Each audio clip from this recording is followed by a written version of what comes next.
हम जीवन के श्रेष्ठतम सूत्रों को, श्रेष्ठतम मंत्रों का गलत अर्थ निकाल करके अर्थ का अनर्थ कर लेते हैं।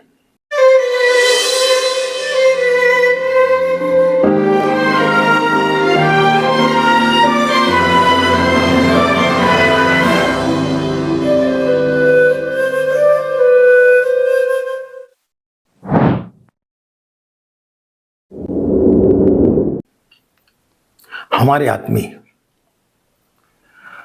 हमारे जीवन में कई सूत्र हमारे ऋषि मुनियों ने दिए हुए हैं, जिससे कि हम अपने जीवन को सही मार्ग पर ले जा सकते हैं। ऐसे बहुत सारे देवी देवता हैं जिनके मंत्र हैं, जिनके जाप से व्यक्ति अपने जीवन में बड़ी सरलता ला सकता है, अपने व्यक्तित्व को ऊंचा उठा सकता है। इसी तरह आज के युग में परम पूज्य गुरुदेव पंडित श्री राम शर्मा आचार्य जी ने गायत्री मंत्र जैसे श्रेष्ठ मंत्र को जन जन तक सुलभ कराया। लेकिन इस मंत्र का हम सही उपयोग ना करके गलत तरीके से उपयोग करने लगे, उसके अर्थ का हमने कभी चिंतन किया नहीं। हमारे एक मित्र हैं गोपीचंद, व्यापार करते हैं।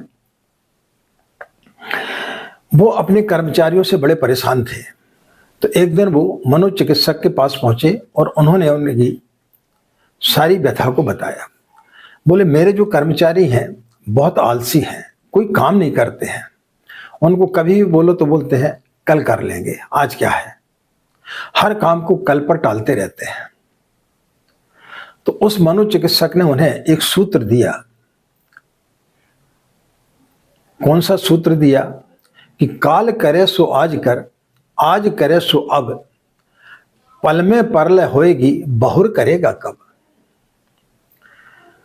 गोपीचंद जी बड़े प्रसन्न हुए और उन्होंने बहुत सारी तख्तियां बनवा करके सभी कर्मचारियों के सामने टेबल पर रख दी कि ये लोग दिन भर इसको पढ़ेंगे, देखेंगे, चिंतन करेंगे, मनन करेंगे, तो कम से कम आज के काम को कल पर नहीं टालेंगे।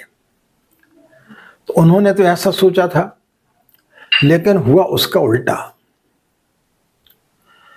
क्या हुआ?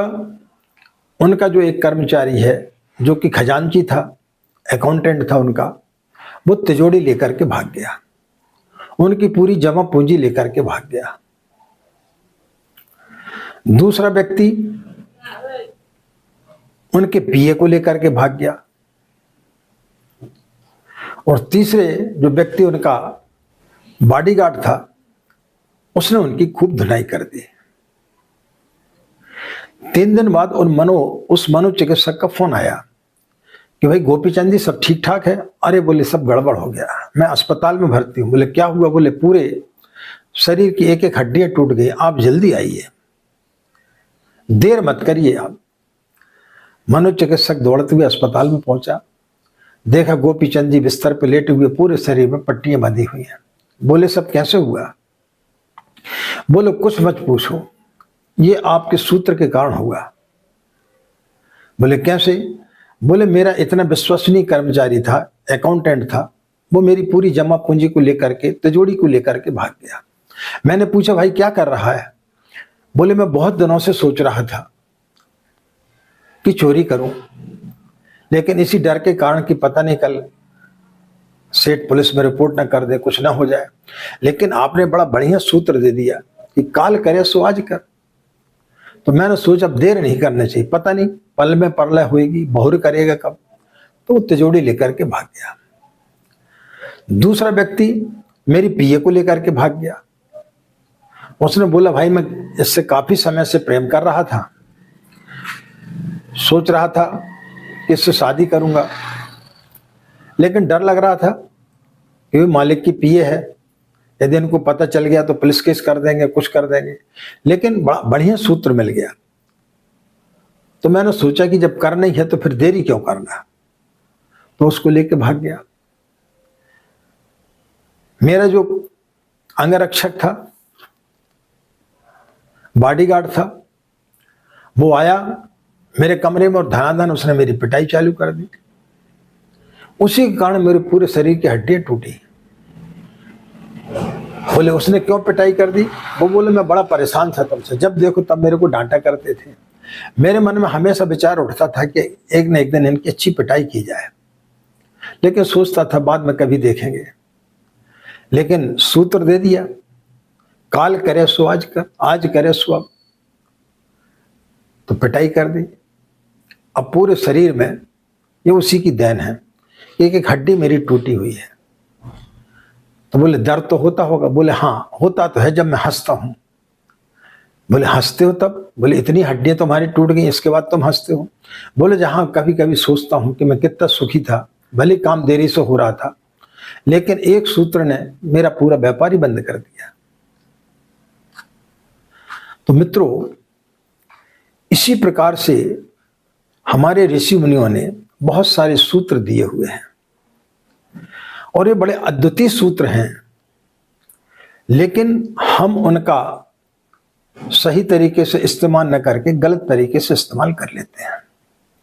इसमें कोई दो राय नहीं है कि गायत्री मंत्र जो है ब्रह्मांड का सर्वश्रेष्ठ मंत्र है, और इस युग में यदि पूज्य गुरुदेव ना होते तो कोई व्यक्ति इतनी सरलता से इस मंत्र का जाप भी नहीं कर सकता था।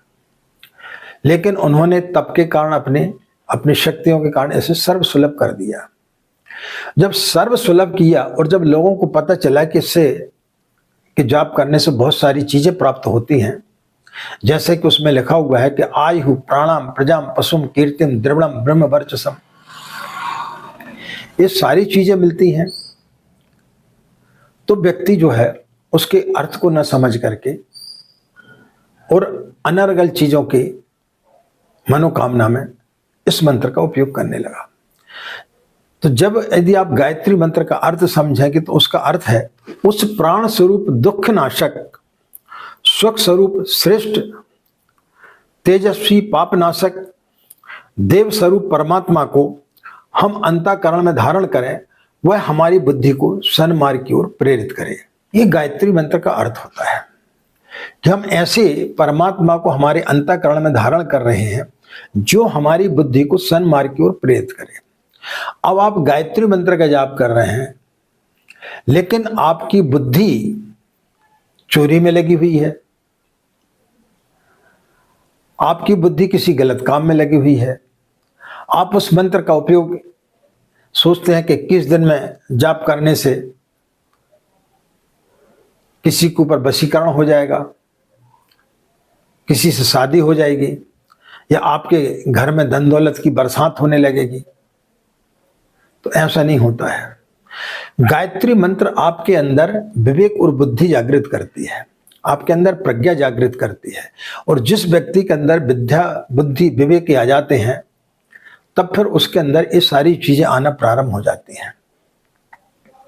यदि आपके अंदर बुद्धि है, विवेक है, तो आप अपने समय का सदुपयोग करेंगे।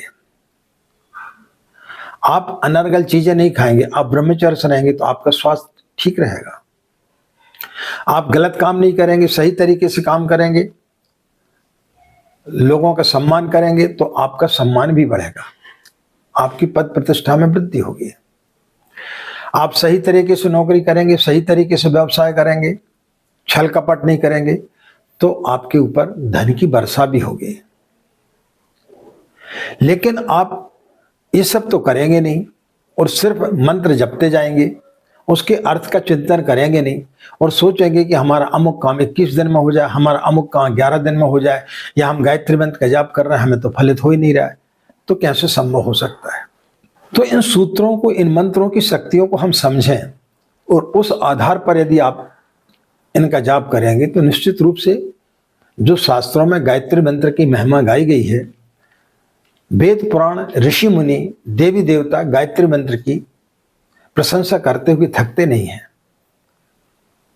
तो वो सारी चीजें आपको प्राप्त होंगी, बशर्ते कि आप उसके अर्थ का चिंतन करके सही दिशा में चलेंगे।